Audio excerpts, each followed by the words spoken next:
So, any anubhava in any experience, even though other two things are required, the object of experience and the experiencer, we always focus on the object of experience rather than the experiencer.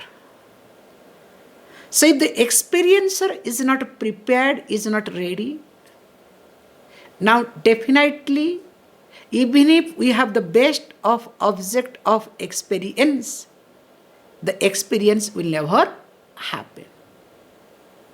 Same thing also with reference to darsana, because this is called Vishwarupa Darsana Yoga. That's why. So, in any darsana, seeing, you need two more things. Drishya vastu, the object that is to be seen. Then, so the one who is seeing. Now, what happens? Do we look at the drashta, the seer, or we focus on drishya vastu, the object of seeing?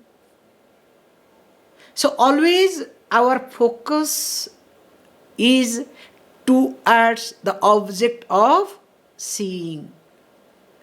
Try to understand this concept carefully.